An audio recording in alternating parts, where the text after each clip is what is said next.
Good evening children, we are once again back in our English video. I am Mahendra, faculty of Mount Literacy School for Accounts and English, PGT.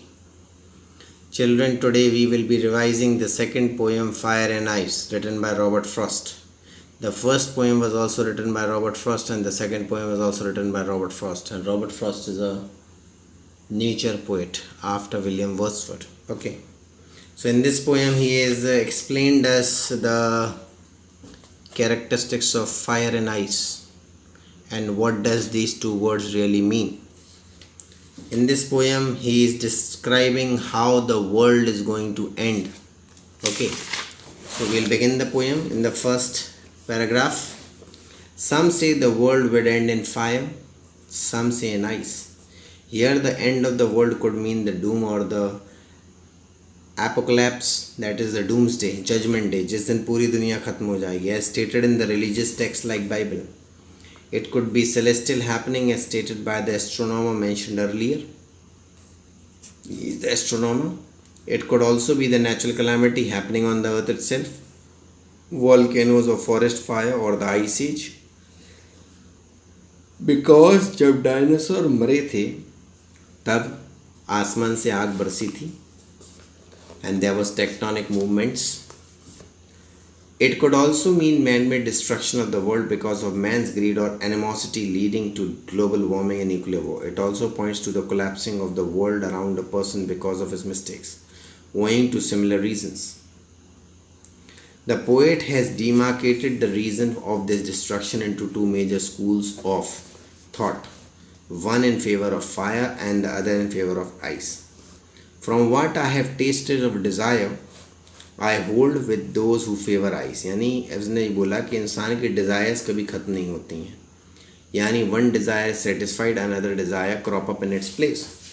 So he was thinking that the world is definitely going to end with fire, but if it had to perish twice.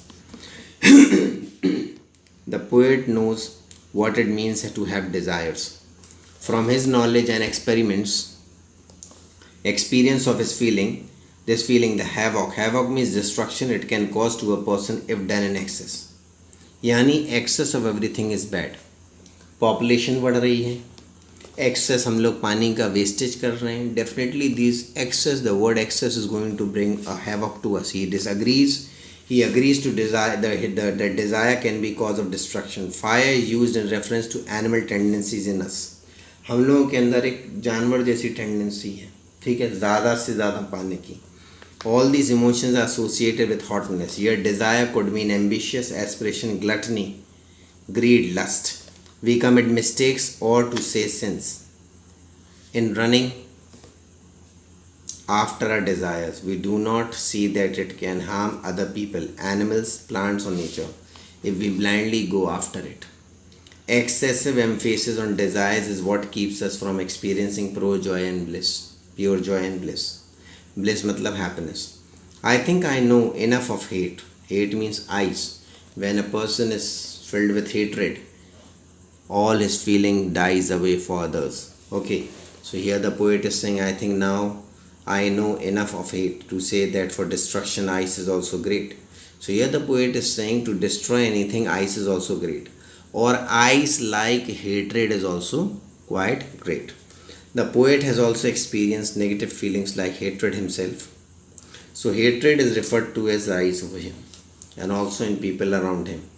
He is owning up to have this feeling himself. So we can also say that he is being very honest with us.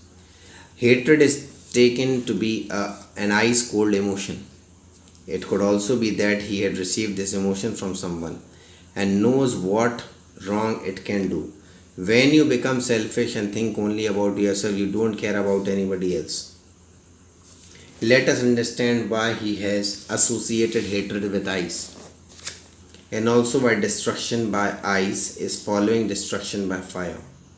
You have a fit of rage, which is a hot feeling, then it keeps smoldering inside you. Means किसी इंसान को गुस्सा है, फिर वो अंदर ही अंदर आपके अंदर पनप रहा है. It is developing within you. And finally you become impervious to love. Impervious means you don't allow love to get inside you. You become indifferent, uncaring and devoid of positive feelings. Thus, hatred destroys the very humanity in you. If love is lost, everything is lost, and this is a great recipe of an impending disaster. And would suffice. Actually, this poem is in the form of, you can say, octave, 9-line poems, okay?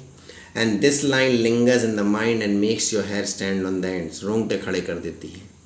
यही sufficient है, आग और ice.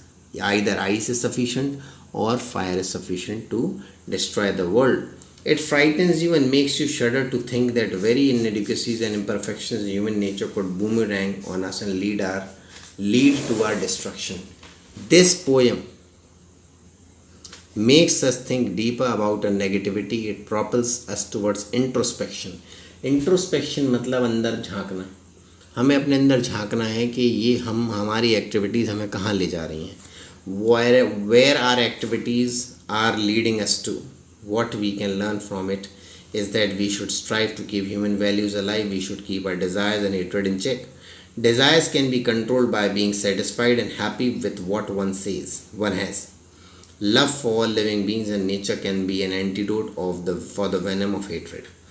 Okay, so here we have completed this poem, and the next class we will be doing another poem for revision. Okay, thank you children, thank you very much.